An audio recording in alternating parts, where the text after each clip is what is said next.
Berikan sorak-sorai yang dahsyat buat Bapak Yahweh. Amin. Silakan duduk kembali saudara. Haleluya, puji Tuhan. Saudara, baik, shalom. Malam hari ini saya akan membawakan Dafar Elohim yang judulnya Mengapa Yeshua disebut Torah Chaim. Karena bagi orang Israel, Yeshua itu bukan siapa-siapa. Yeshua itu hanya anak seorang tukang batu, gitu. Ya. Tapi bagi kita, Yeshua itu adalah segala-galanya. Amin. Yeshua itulah yang menjamin keselamatan kita, karena dia disebut sebagai Torah Chaim. Ya, baik, kita akan lihat next. Yeshua disebut Torah Chaim, itu artinya Torah yang hidup. Oh gitu. Torah yang hidup, Torah yang menjadi kehidupan. Dia benar-benar hidup, gitu saudara. Karena beberapa alasan yang berakar pada kitab suci dan pemahaman akar iman kita, yaitu kepada Ibrani. Dia disebut sebagai Torah yang hidup, yang benar-benar hidup sebagai manusia tinggal di antara kita, saudara. Itulah Yeshua HaMashiach. Kita lihat berikutnya. 1. Torah itu bukan hanya hukum tertulis, saudara. Ya, tetapi firman yang hidup. Yang percaya katakan amin.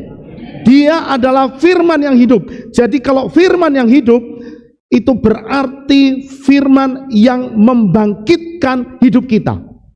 Amin. Ya, firman yang mendatangkan mujizat dalam hidup kita, firman yang mendatangkan keselamatan. Itulah firman yang hidup, yang disebut sebagai Torah Chaim. Oke, dalam tradisi Ibrani, Torah bukan sekedar aturan, tetapi disebut sebagai instruksi hidup.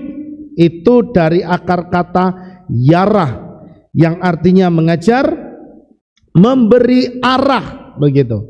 Itulah Torah, saudara.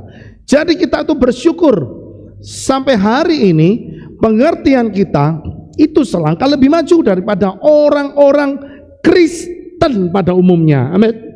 Amin, saudara. Ya, kalau orang-orang Kristen itu anti dengan Torah karena mereka merasa bahwa Torah itu kejam. Torah itu ngertinya menghukum manusia. Itu.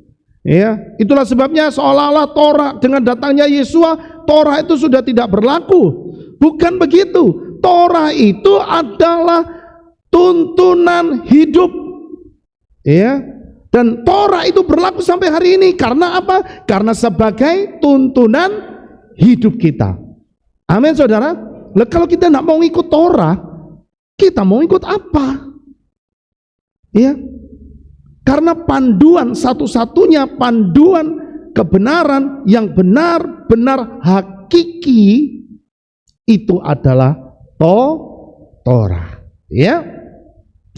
Nah, Yohanes pasal 1 ayat 1 dan 14 menyatakan pada awalnya ada Dafar, firman, dan firman itu ada bersama Elohim, dan firman itu adalah Elohim, dan firman itu sudah menjadi daging. Dia itu yang atau Yeshua dengan berdiam di antara kita, dan kita telah melihat kemuliaannya, yaitu kemuliaan sebagai yang tunggal dari Bapa, penuh anugerah dan kebenaran. Ya, artinya Yeshua adalah manifestasi hidup dari Torah, bentuk sesuatu atau perwujudan dari Torah yang hidup, saudara.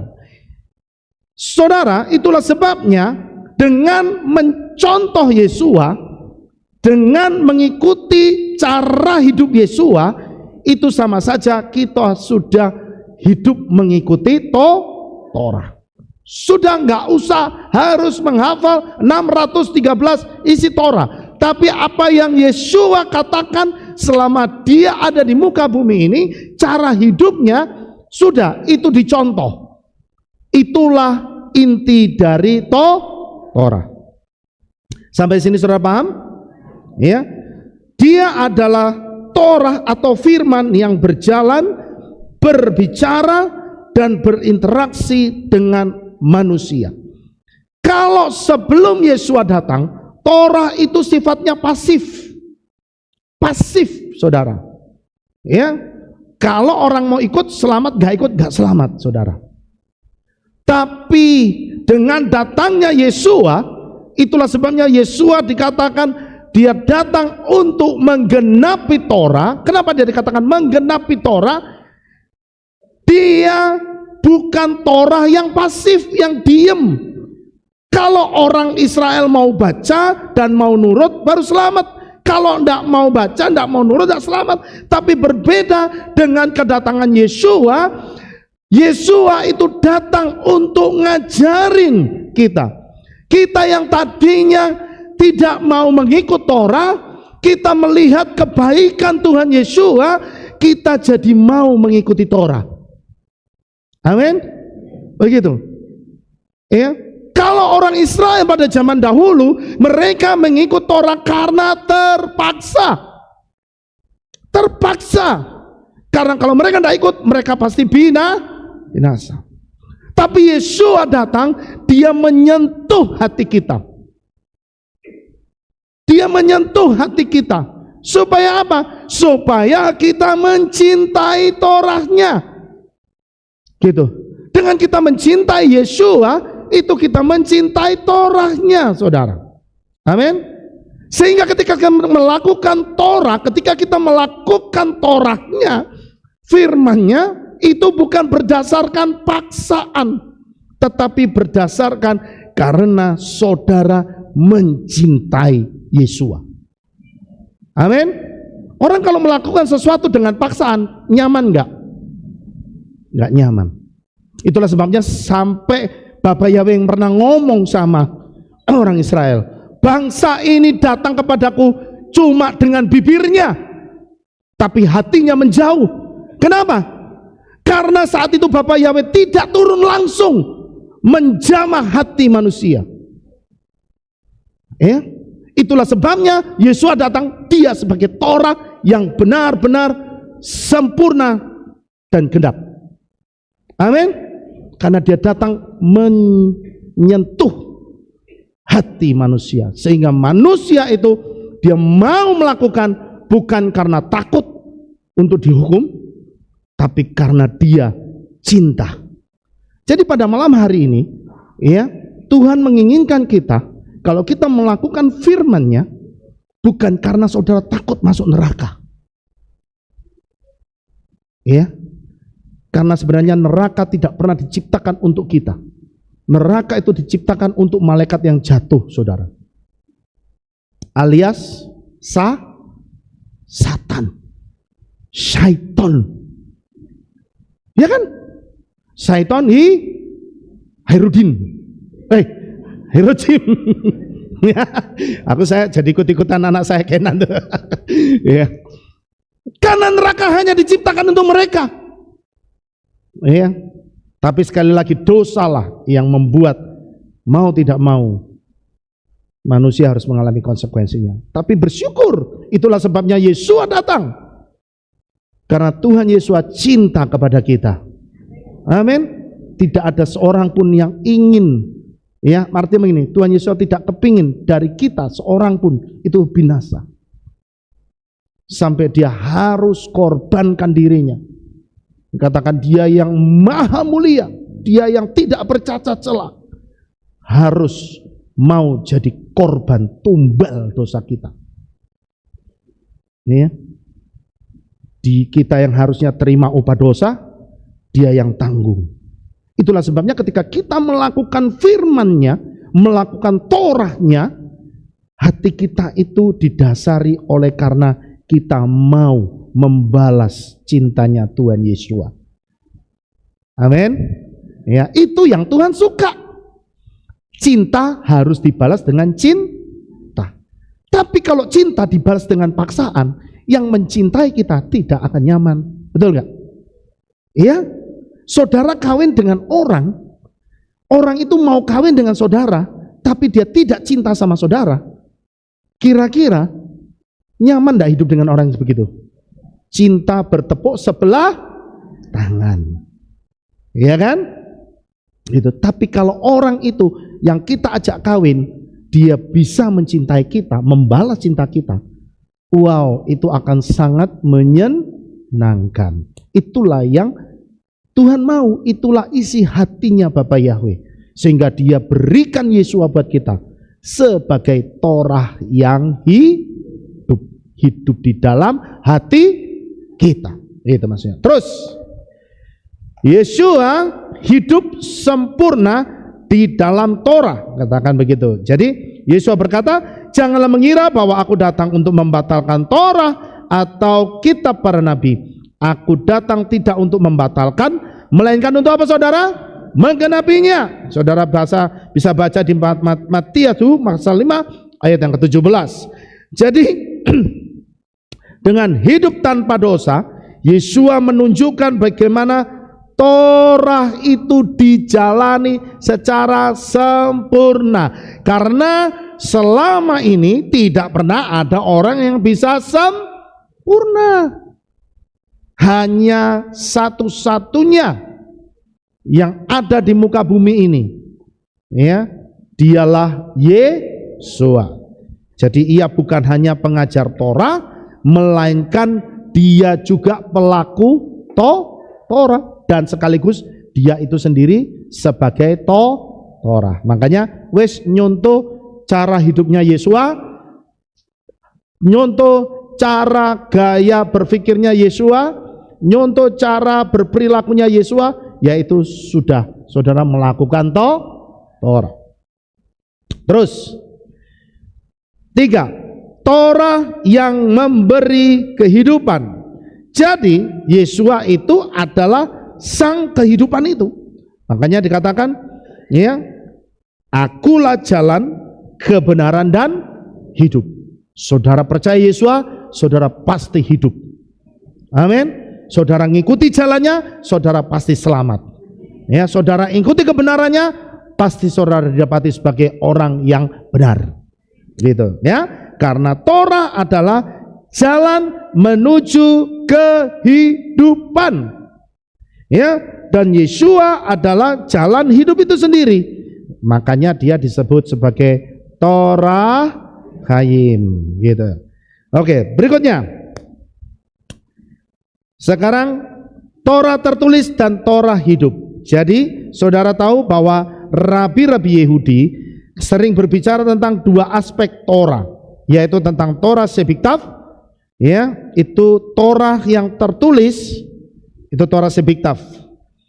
Torah Sebalpe itu adalah firman yang keluar dari mulutnya Bapa Yahweh secara langsung.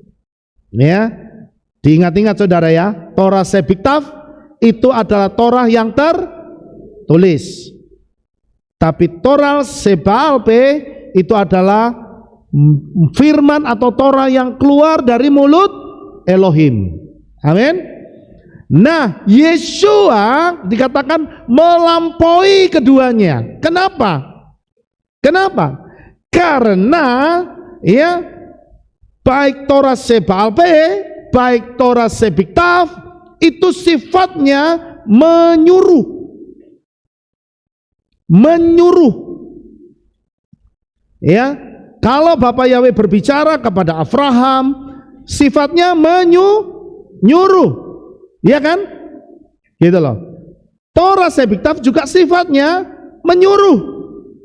Tetapi Yesua dikatakan melampaui keduanya karena dia datang bukan cuma menyuruh, tapi dia memberikan teladan. Sampai di sini sudah paham? Ya, Torah Sebalpe, Torah Sebiktav sifatnya nyuruh. Nah, manusia itu sebenarnya bodoh, saya katakan. Ya, manusia itu bodoh. Bukan saya ngutukin. Buktinya ketika Tuhan sudah kasih petunjuk, sudah nyuruh begini, masih banyak salahnya. Itu. Kalaupun benar, biasanya karena terpaksa. Sampai Yesua datang dan memberi teladan, memberi contoh. Itu sama seperti anak kecil. Kalau kita nyuruh anak kita jangan suka meso-meso, gitu.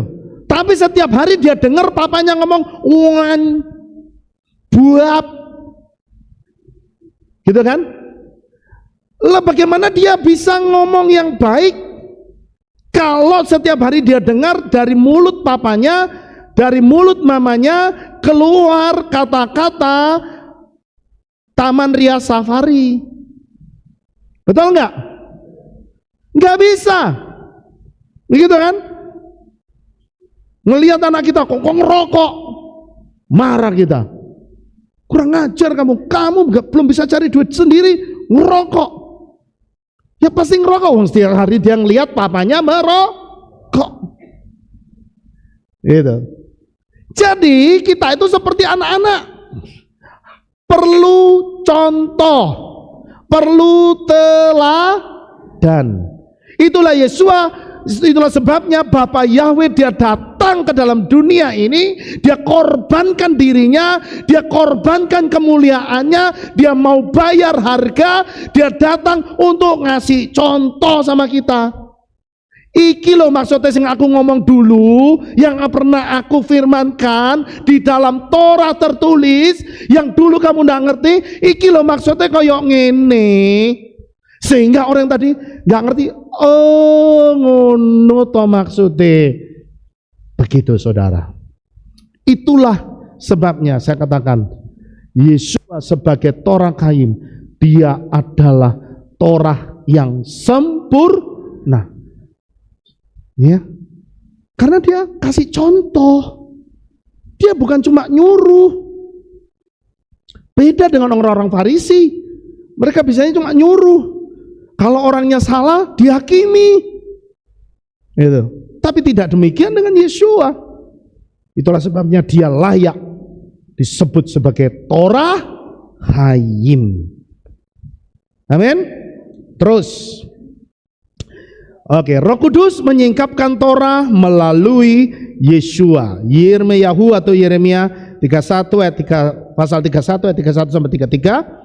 Ya, itu bicara tentang ketika Bapa Yahweh memberikan hati yang baru. Ini adalah nubuatan kepada Israel bahwa nanti pada saat Mesias itu datang, Yesua itu datang, maka yang terjadi adalah Torah itu tidak hanya tertulis di atas 2 loh batu, tapi akan tertulis di hati mereka, tertulis di hati kita.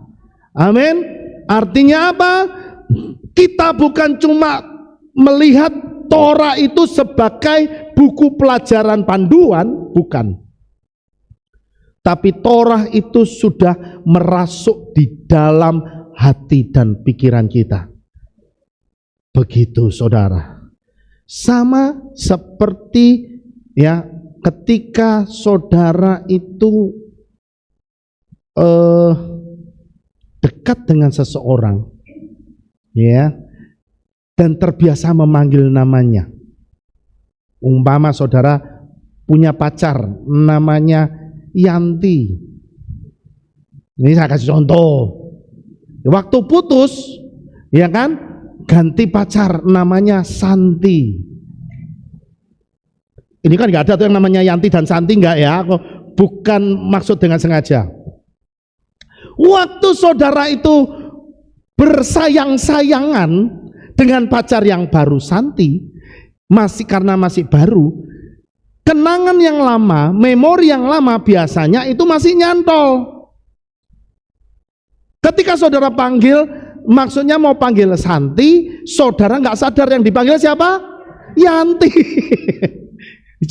Begitu. Nah, itu yang membuat kadang-kadang pasangan jadi salah paham, gitu. Padahal itu sebenarnya adalah memori masa lalu dan itu ada di bawah alam bawah sadar. Ya, itu artinya nama Yanti sudah merasuk, gitu. Ya sama, gitu loh. Tuhan menginginkan supaya firman-Nya, Torahnya itu masuk, merasuk sampai di dalam hati dan pikiran kita. Jadi kita tidak perlu nginget-nginget lagi, kita melakukan sudah khatam. Ngerti maksudnya saudara? Halo? Tahu ya? Jadi nggak perlu saudara, oh aku jare firman Tuhan, jare ini jangan mencuri. Wes nggak perlu ngono. Begitu lihat ada barang geletak bukan punyai, sudah saudara tidak kepingin untuk HP ini sopo kayak yo. Gitu. Sudah tidak begitu. Ya kan? Gitu. Atau lihat ada cewek yang cantik, langsung andaikan aku jadi pacarnya. Sudah tidak begitu. Ya kan? Itu artinya apa? Artinya Torah itu merasuk sampai dalam hati. Itu yang dimaksud dengan tertulis di dalam hati. Sampai di sini saudara paham? Oke, lanjut. Itu yang Tuhan mau, gitu loh. Ya. Nah, bukti bahwa Yeshua sebagai Torah Chaim. Ya, kita lihat apa buktinya bahwa Yeshua itu sebagai Torah Chaim. Yang pertama, mengenai hari Sabat. Ya, hari Sabat itu hari perhentian. Torah menulis Sabat adalah hari perhentian, tidak boleh bekerja. Bahkan kalau saudara pergi ke Israel, ya, saudara ada kedapatan umpama nih di Israel sampai ekstrim loh saudara, tapi itu salah sebenarnya ya. Jadi di Israel itu kalau hari Sabat ketahuan orang pegang HP, oh itu bisa langsung ditegur, gitu. Woi, ini Sabat, begitu. Ya, bahkan Sabat itu saudara mau naik masuk ke hotel nih ya, masuk ke hotel, saudara mau mencet lift itu tidak boleh. Saya jadi mikir, lah hubungannya mencet lift ambil Sabat itu apa? Mencet lift tidak boleh saudara. Ya, nah waktu ke Israel ini kok Andre ya waktu itu ya di tembok ratapan sudah dikasih tahu kalau pas Sabat jangan keluarin HP. Artinya mungkin maksudnya mau foto ya, mau foto-foto karena memang kebetulan kita pas di tembok ratapan itu pas hari itu gitu, hari Sabat itu saudara ya, hari Sabat itu. Nah mungkin kok Andre ini nggak sadar gitu kan, wah dia lihat asik sempat ngeluarin HP ya kok ya. Wah, padahal baru ngeluarin gini loh, langsung kena semprit, prit, woi, warga hebat ya CCTV-nya ya. Wah, ditegur langsung, nggak ngerti bahasa Ibrani waktu ya kayak. Kok Andre cuma, iya, katanya nyengir ya. Tapi kalau tahu artinya mesti memang dongkol mestinya ya. Akhirnya tour guide kami yang belain, tour guide kami datang. Dia di itu yang orang yang marahin Ko Andre langsung dimarahin. Intinya begini, dia ngomong gini, karena dia ngomong sama saya, wah itu kurang ajar itu orang, dia bilang sok suci, dia bilang gitu. Dia bilang gitu, ya karena dia mesianik saudara, dia orang Yahudi tapi dia mesianik. Dia ngomong, terus saya bilang, saya tanya, terus kamu ngomong apa sama orang itu? Saya bilang gitu, ya. Oh saya ngomong, kamu ngomong katanya melakukan Sabat. Tapi kamu orang baru begini, kamu ngamuk-ngamuk. Lah kamu melanggar Sabat gitu ya. Wah, kena kon. Cari Sabat gak oleh ngamuk-ngamuk. Gue dewe ngamuk gitu. Dia ngomong sama orang itu kayak gitu. Kira-kira ya. Percuma kamu melakukan Sabat gitu. Ya, nggak ngerti dia terus pergi dengan gitu ya. Karena memang begitu adanya, saudara. Iya, pengertian mereka seperti itu. Tetapi Yeshua kasih contoh yang berbeda.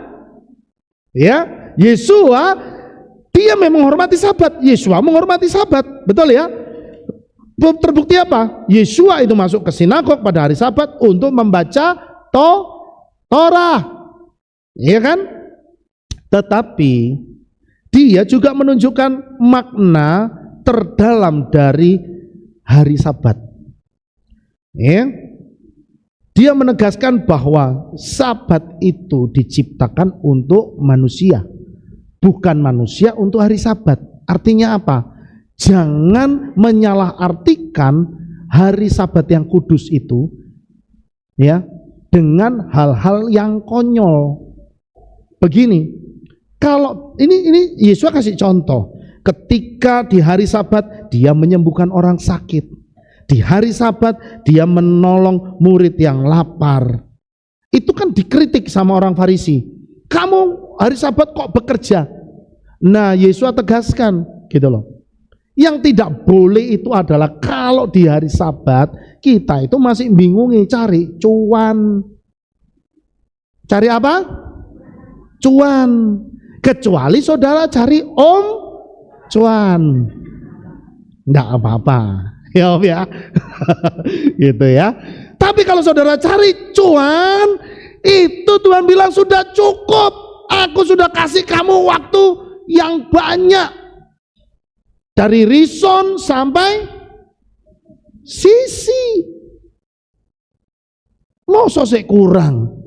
Tetapi kalau di hari Sabat itu saudara punya sesuatu yang baik untuk saudara share, saudara membagikan kebaikan saudara, saudara menolong orang lain, saudara berkarya untuk menolong orang, itu yang Yesus katakan boleh.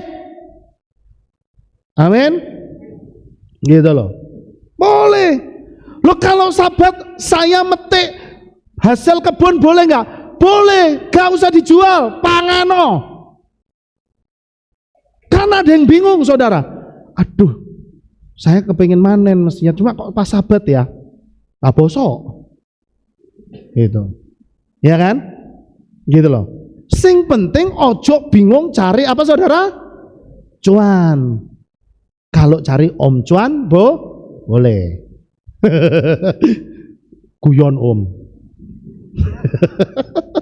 Ya, begitu maksudnya. Sampai sini udah paham ya? Ya, terus itu buktinya bahwa Yeshua itu meluruskan gitu loh. Ya, Yeshua kasih contoh. Ini loh, kalau kamu melakukan Sabat harusnya kayak gini. Bukan cuma diem kayak orang-orang Yahudi yang kadrun. Loh ya, yang sampai mencet lift gak berani, ya, ngapa-ngapain gak berani. Ada orang jatuh dibiarin. Lha kok kaya apa kaya ngono? Ya, justru dari Sabat itu kita itu banyak melakukan hal-hal yang baik. Itu maunya Tuhan. Amin. Bukan untuk mencari kesenangan sendiri. Itulah maksudnya. Itu Sabat. Sabat diciptakan untuk itu, saudara. Ya. Kemudian bukti yang kedua, kasih, dikatakan kasih sebagai intinya Torah. Jadi Torah kan menulis mengasihi Yahweh dengan segenap hati dan mengasihi sesama. Nah, dikatakan Yeshua sebagai Torah Kaim, ia merangkum seluruh Torah dengan kasih. Artinya apa? Yeshua kasih contoh bahwa ketika kita melakukan Torah itu harus berdasarkan cinta. Saya ulangi lagi, harus berdasarkan cinta. Kalau saudara melakukan Torah tanpa dasar saudara cinta sama Tuhan, maka apa yang kau lakukan itu sia-sia. Ya, karena setiap apa yang kita lakukan itu selalu Tuhan melihat isi hati. Makanya segala yang apa kita kerjakan, Tuhan berfirman, apa yang kita kerjakan lakukan itu dengan sukacita. Tidak boleh ada paksaan. Nggak boleh. Kalau saudara datang ibadah bukan karena saudara itu nanti mati masuk neraka, jangan karena itu. Tapi karena saudara harus tahu betapa luar biasanya kasihnya Bapa Yahweh dalam hidup saudara. Makanya saudara harus membalas cintanya dengan saudara itu datang beribadah ketemu Bapa Yahweh. Amin. Gitu maksudnya. Ya. Kalau saudara sudah merasakan seperti itu artinya Torah itu sudah merasuk dalam hatimu. Gitu.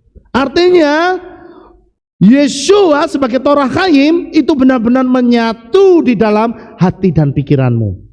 Itu saudara. Amin. Ya, begitu. Ya.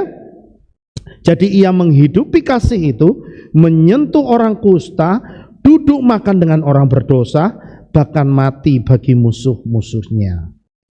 Begitu saudara. Ya, itulah yang dilakukan oleh Yeshua. Dia benar-benar melakukan tindakan kasih, praktek kasih. Itu bukan cuma kepada sesama yang baik, sesama kaumnya, bukan. Tapi kepada orang-orang yang jahat kepada dia, dia pun melakukan kasih itu. Nah, dia kasih teladan gitu loh sama kita. Ya, dia kasih teladan. Itulah yang disebut dengan Torah yang hidup. Terus mengenai pengampunan, ada aturan tentang korban penghapus dosa. Saudara bisa baca di dalam Imamat pasal 4 nanti. Ya, bagaimana kalau imam itu berdosa dengan rakyat biasa berdosa, itu cara membayar dosanya, membayar persembahan dosanya itu beda. Kalau imam yang kedapatan berdosa, dia harus mempersembahkan lembu jantan ya, 1 ekor lembu jantan.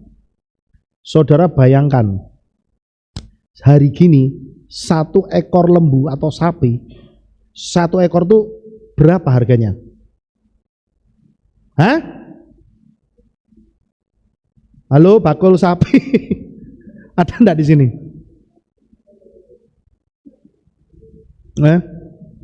Dan itu bukan sapi sembarangan loh yang Tuhan minta.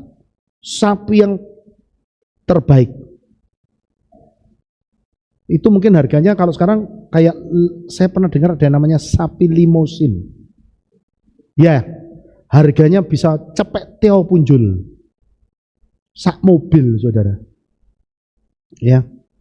Bayangin tuh, sekali berbuat dosa bayarnya cepet teo.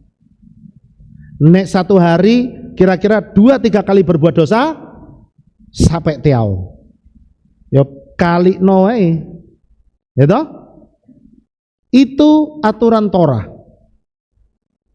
Ya, makanya orang zaman dulu ya mau berbuat dosa ya mikir sebenarnya. Timbangan yang bayar cepet tiau. Ojo wis. Begitu. Itu Torah. Tetapi dikatakan, kenapa Yesus dikatakan sebagai Torah Chaim?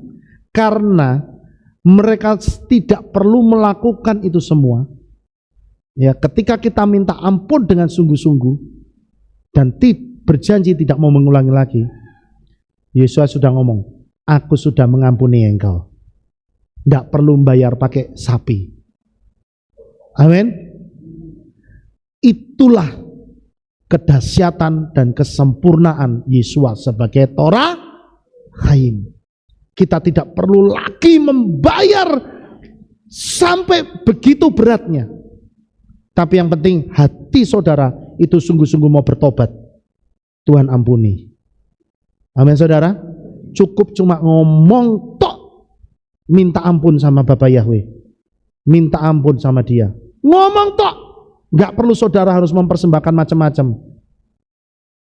Bapak Yahweh lihat hati saudara. Dan dia, oke, aku ngerti.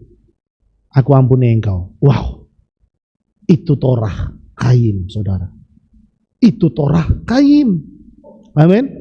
Kita itu makanya bersyukur luar biasa. Dengan Yeshua datang ke dalam dunia ini. Dia berikan anugerah. Itulah salah satu bentuk anugerah. Apa yang saudara tidak sanggup, ya, Tuhan sempurnakan. Amin. Ya, itu anugerah, saudara. Ya. Jadi kalau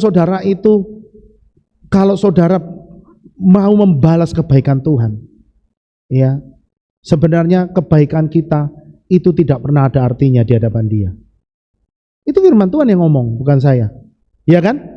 Kebaikan manusia itu dikatakan seperti apa saudara? Kain gombal. Kain gombal itu bukan cuma kotor, tapi mambu. Betul enggak? Iya kan? Iya. Selain mambu apa? Apalagi pliket-pliket. Iya kan? Itulah kebaikan kita di hadapan Tuhan. Ya, kalau Tuhan bisa ngomong zaman sekarang, jijai. Iya. Iya, saya katakan. Tapi sekali lagi, ya, kejijikan Tuhan dengan cintanya Tuhan itu masih lebih gede cintanya Tuhan. Paham saudara? Rasa jijiknya Tuhan terhadap kita dibandingkan cintanya kepada kita itu masih lebih gede cintanya. Jadi masih merembai. Diambil itu kain gombal, ya kan? Kantongi. Itulah kita. Makanya saudara jangan pernah sok hebat di hadapan Tuhan. Ya. Jangan pernah kita sudah merasa saya ini sudah melakukan Torah. Belgedes di hadapan Bapak Yahweh. Ya. Justru kita itu harus nyontoh seorang yang dikatakan, yang dicontohkan Yesus, seorang pemungut cukai. Ketika dia datang, Tuhan saya tidak layak, saya penuh dengan kejahatan, saya penuh dengan dosa, Tuhan ampuni saya. Tuhan itu suka dengan orang yang datang kepada dia dengan hati yang hancur, saudara. Amin. Karena apa? Hati yang hancur, air mata yang hancur hati. Itu firman Tuhan bilang apa? Air mata kita ditampung di kirbatnya. Ya. Itulah yang namanya anugerah. Jadi Yesus mengajarkan mengampuni itu sampai 70 kali 7 kali. Sebenarnya kalau kita mau belajar tentang arti 70 kali 7 kali, itu berapa sih nilainya? 490. Saudara kalau hitung 490 itu sebenarnya adalah masa tahun Israel dipulihkan. Itu selama 490 tahun. Jadi maksudnya apa? Kalau kita memberikan pengampunan itu nggak ada batasnya. Ya ngeri saya ngomong memang. Tapi kalau sudah melakukan itu, ya itulah Torah. Ya kan? Itu Torah. Terus mengenai kemurnian, Torah menulis banyak hukum tentang tahir, tahor, dan najis atau tame. Ya, itu saudara bisa baca di dalam Imamat 11 sampai 15. Itu mengenai jangan makan babi, jangan makan kelinci hutan, jangan makan apa itu semua, ya. Nah, saudara, dikatakan kalau sampai makan itu mereka dibinasakan. Tapi Yeshua datang, dia tidak mengubah itu. Tetapi maknanya sudah digeser. Bukan dirubah loh ya. Begini, itulah yang disebut dengan anugerah. Yeshua lebih menekankan kepada hati, isi hati. Torah itu sama seperti begini. Torah ya ngomong jangan berzina, ya kan? Tapi nek cuma kepingin dalam hati nggak apa-apa, gitu loh maksudnya. Sebelum melakukan, tapi Yesus ngomong, ya begitu kepingin itu sudah dosa. Sama seperti makan kosher dan tidak kosher. Saudara nak makan kosher, tapi begitu saudara lihat daging babi langsung koyone enak iki. Iku wis dosa, saudara. Paham enggak? Dan saudara keluar-keluar di Facebook, saya sudah tidak makan babi. Tapi begitu lihat orang ngonten makan masakan babi kecap, cukyo, ngiler, itu sudah berdosa. Jadi maksudnya Kalau saudara sudah siap, ya harus benar-benar jangan sampai kepingin. Ngerti maksudnya? Itu namanya kosher. Hatinya sudah tidak kepingin. Tapi kalau saudara masih lihat begitu, hatimu masih koyone enak, tapi sayang wis kosher. Iku dosa. Ya podo wae saudara. Ya. Bukan saya ngajarin maksudnya menghalalkan, enggak gitu loh. Tapi saudara, kita belajar jangan jadi orang munafik. Yesus itu paling benci sama Farisi karena apa? Munafik. Orang Farisi itu kalau khotbah nyeneni orang hebat luar biasa, tapi di baliknya itu diam-diam dia melakukan. Gitu loh saudara. Makanya Yesus itu gwetingnya luar biasa sama orang Farisi. Karena apa? Isinya itu munafik semua. Makanya Yesus menggambarkan orang Farisi itu kayak kuburan. Kuburan itu di atasnya bagus, dalamnya apa? Bosok. Iya kan? Gitu loh. Tuhan nggak mau kita seperti itu, saudara. Iya? Gitu loh. Bahkan dikatakan,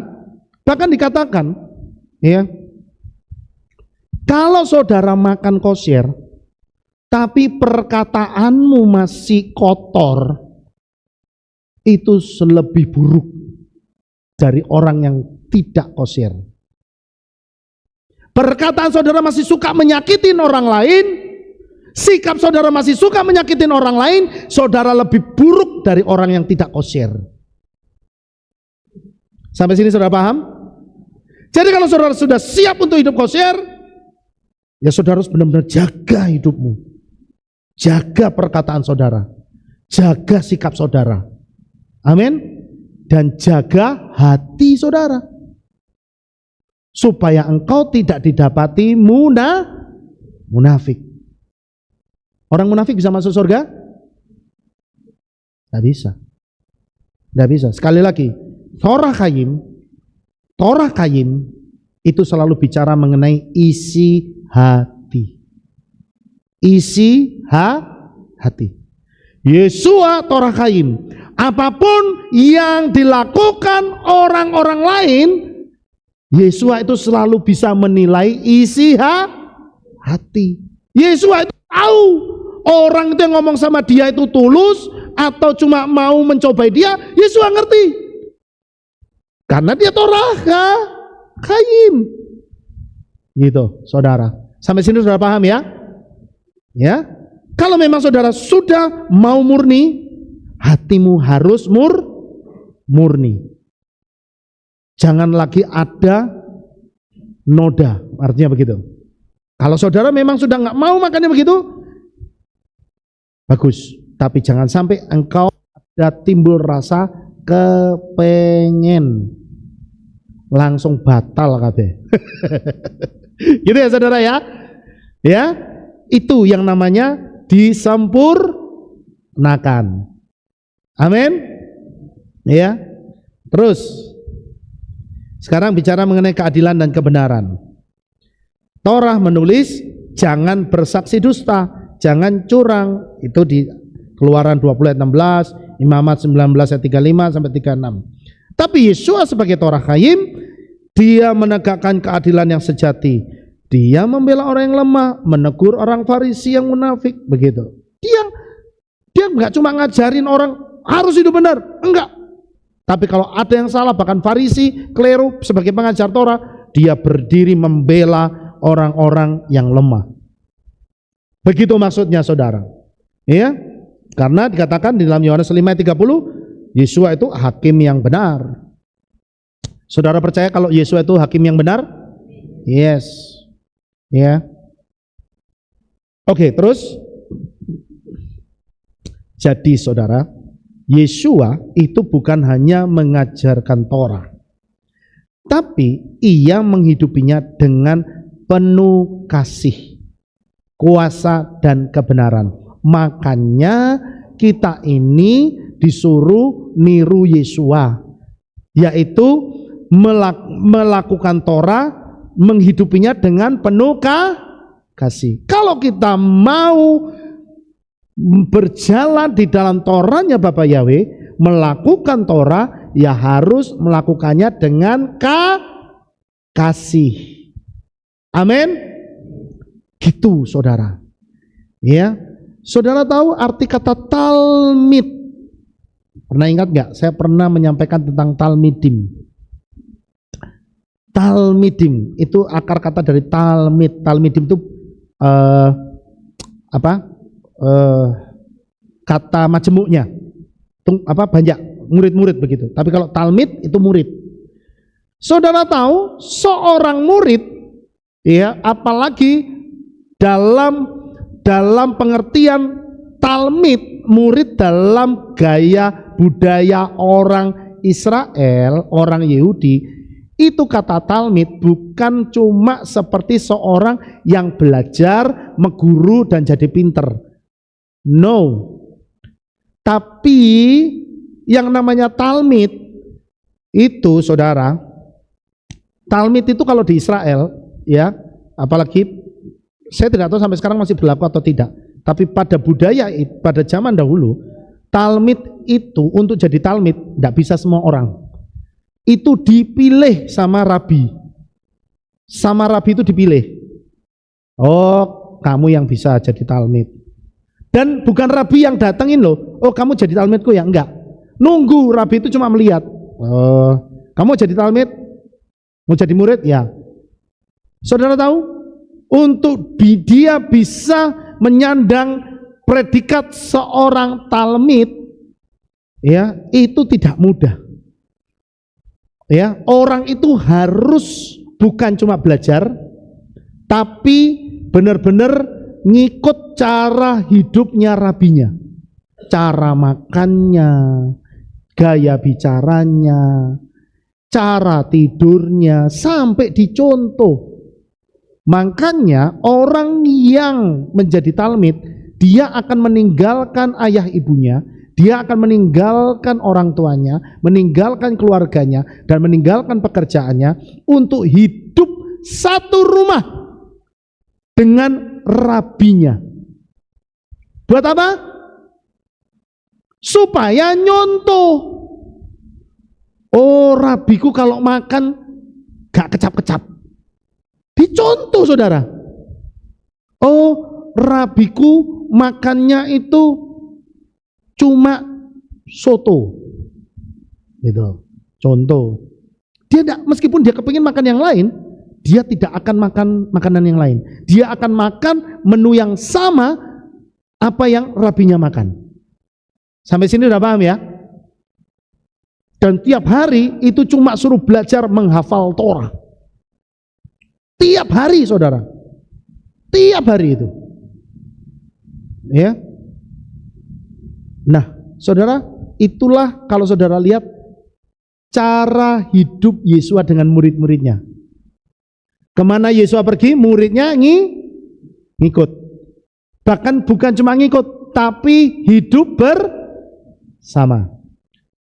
Tujuannya untuk apa?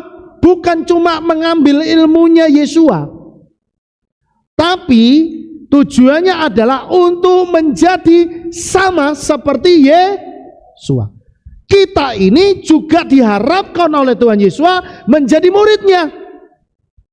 Amin. Tuhan kepingin saudara itu sama seperti Yesua. Amin. Gitu. Makanya yang selalu diingetin adalah contohlah Yesua. Makanya Yesus ngomong, akulah jalan, contohkan aku. Nih tak kasih tahu cara nih. Kalau kamu disakitin orang, ampuni dia. Begini loh. Yesus kasih contoh itu sempurna. Kenapa saya katakan sempurna? Sampai titik darah penghabisan, dia mengorbankan dirinya buat siapa? Buat kita. Amin. Gitu. Itu baru Torah Chaim. Makanya kalau kita ngikut Yesua, wis jaminan 1.000.000% bener, saudara. Amin. Gitu. Yeshua disebut Torah Hayim karena ia adalah firman Yahweh yang hidup, yang menuntun, menyelamatkan, dan menjadi, itu tadi yang saya katakan, teladan.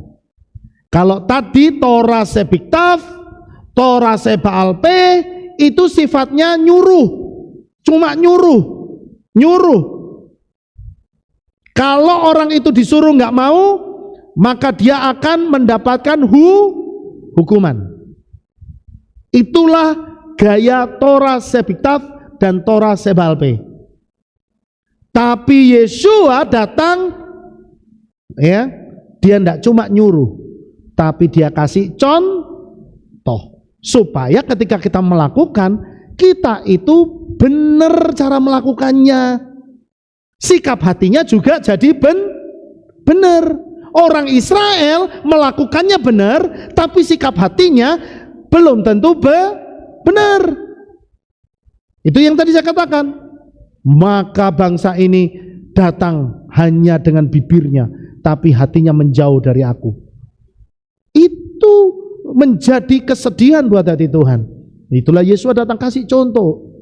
Datang sama Bapak Yahweh, kalau datang beribadah, kamu jangan cuma bawa tubuh, tapi hatimu harus kamu persembahkan. Begitu. Yesus kasih contoh. Kalau kamu punya kasih, kamu harus berbuat baik. Dikasih contoh berbuat baiknya kayak gini loh. Betul nggak? Kasih contoh. Itulah sebabnya kita juga harus sama seperti Yeshua. Kita adalah orang-orang yang percaya kepada Bapa Yahweh. Kita adalah orang-orang yang sudah diselamatkan oleh darah Yeshua. Makanya kita juga harus bisa jadi teladan. Amin. Gitu loh. Otomatis kalau saudara mencintai Yeshua, saudara pasti punya gaya hidup seperti Yeshua. Terus, jadi dengan kata lain, Torah tertulis. Torah yang tertulis itu artinya seperti saya umpamakan, saya analogikan seperti peta dan aturan. Itu Torah tertulis, peta, baru peta. Saudara kalau pergi kemana-mana, kalau tidak ngerti jalan, saudara perlu peta. Itu.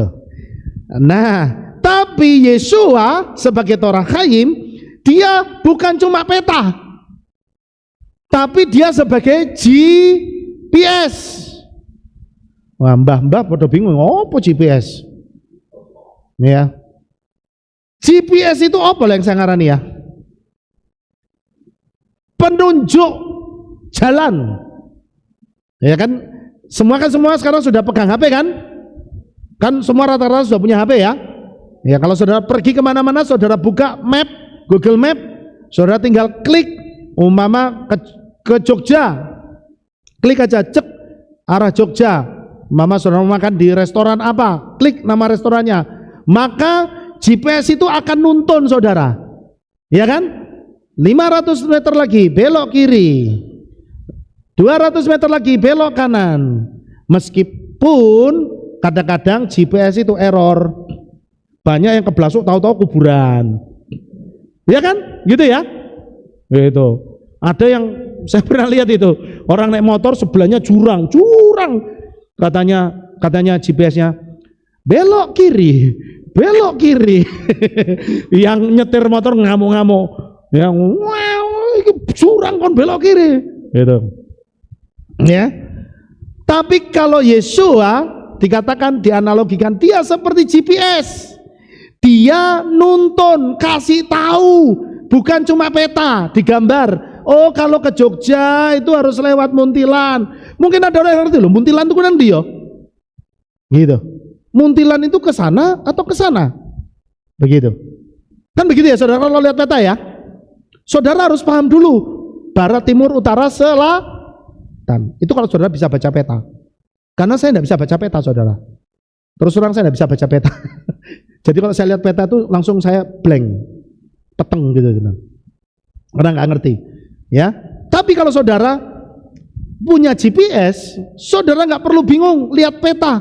Pokoknya saudara manut aja, ya, yang itu Google Map sarankan, lurus. Ya saudara, harus saudara, meskipun saudara nggak tahu tempatnya, tapi saudara harus belajar percaya. Betul ya? Karena nggak tahu, meskipun nggak tahu ya pokoknya percaya wes. Kadang-kadang dilewatkan hutan, iki tenan apa ora yo? Kan gitu ya.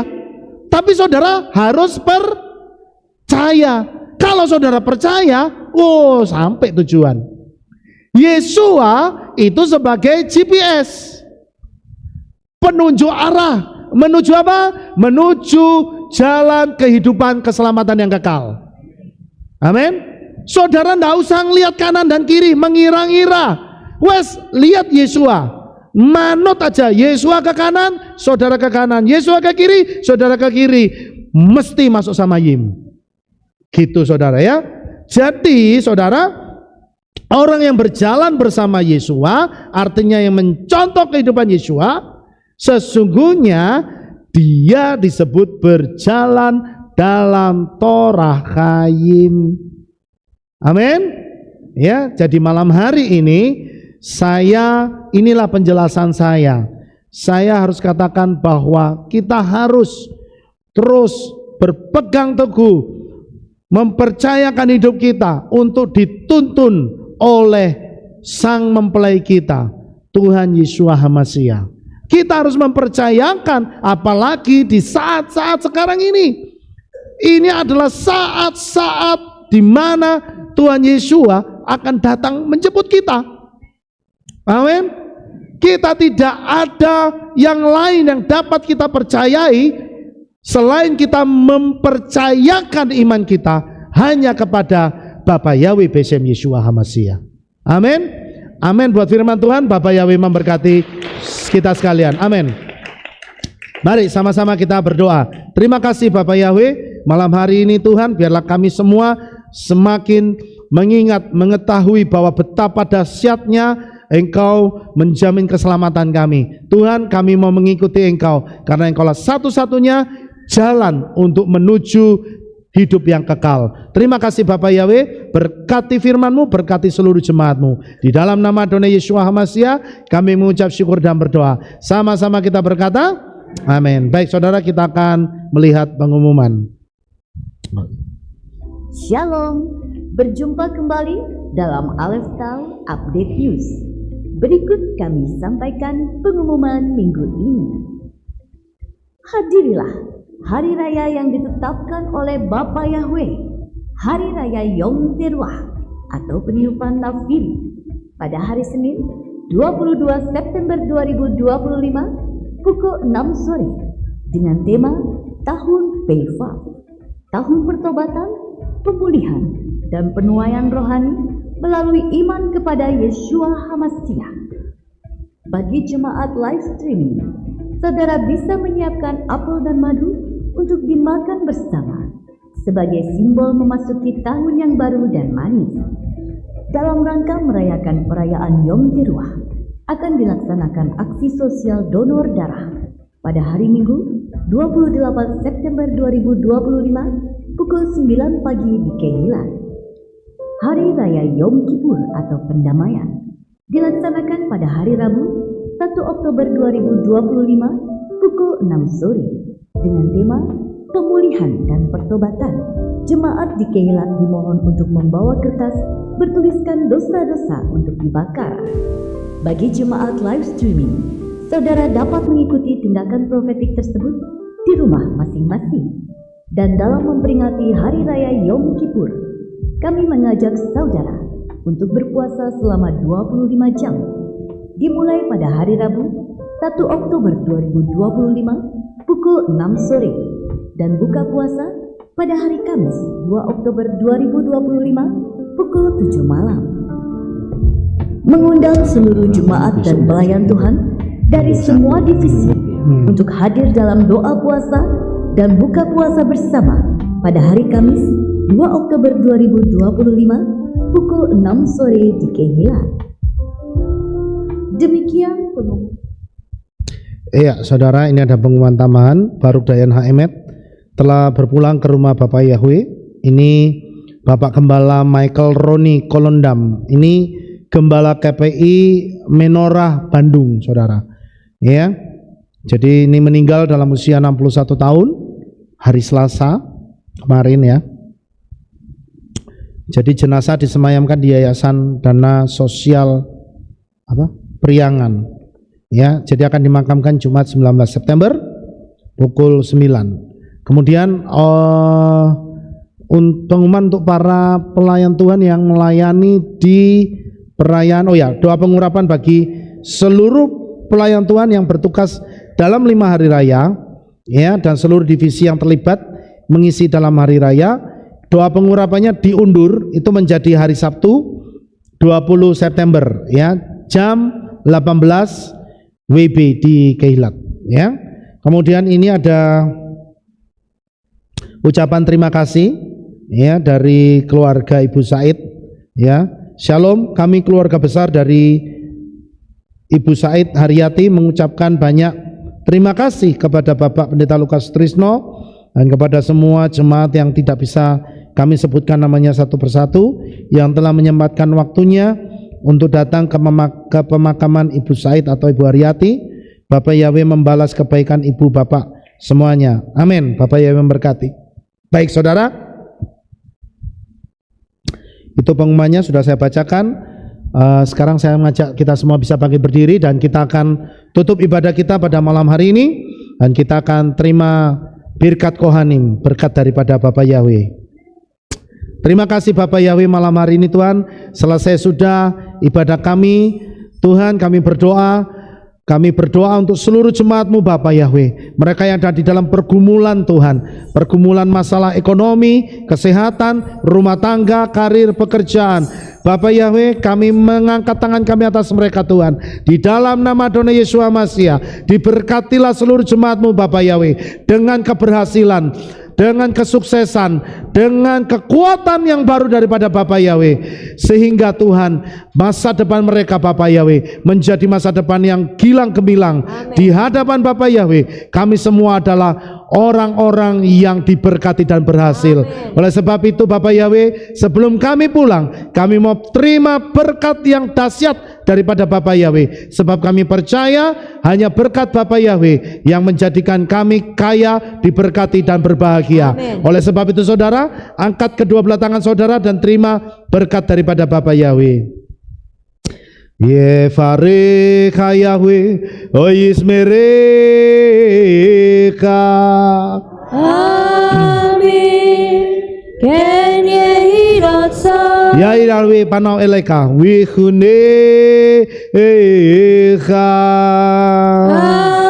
Amin. Ken yehirotsa. Yesa Yahweh panau elecha wa yashem lecha shalom. Amin. Ken yehirotsa. Baru kata Bayuru, baru kata Besade, diberkatilah engkau di kota dan diberkatilah engkau di ladang. Amin. Baru perit bineka, ufriat maka ufrifrenteka, shekalalapeka, westerotsoneka. Diberkatilah buah kandunganmu, diberkatilah hasil bumimu, hasil ternakmu, anak-anak dombamu dan anak-anak lembu sapimu. Amin. Baru tanaka umisarteka, diberkatilah bakulmu dan tempat adonanmu. Amin. Baru kata beboeka, uvaru kata peseteka, diberkatilah engkau pada waktu masuk dan diberkatilah engkau pada waktu keluar. Amin. Baru kata Yahweh Elohenu melek haolam beshem Yeshua Hamasiah waruah hakodes kile olam faed. Kami sudah mengucap syukur dan berdoa. Haleluya. Amin. Haleluya.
Selamat pulang, selamat beraktivitas. Bapa Yahweh selalu memberkati kita semua. Haleluya. Terpujilah Bapa Yahweh yang Maha Kuasa. Terima kasih atas kehadiran Bapak Ibu Saudara sekalian dalam ibadah bersama kami di Kehilat Alef Tau Magelang. Doa saya Bapa Yahweh memberkati dengan kesehatan yang sempurna, damai sejahtera dan berkat materi yang semakin melimpah. Kami menunggu kembali kehadiran Bapak Ibu Saudara sekalian pada jam yang tersedia. Hari Sabat jam 5 pagi, hari Minggu jam 6 pagi, hari Rabu jam 6 sore. Siap sedialah sebagai mempelai Hamasiah untuk menyambut kehadiran mempelai pria kita yaitu Adonai Yeshua Hamasiah di awan-awan yang permai. Amen lehitraot. Shalom, sampai jumpa kembali.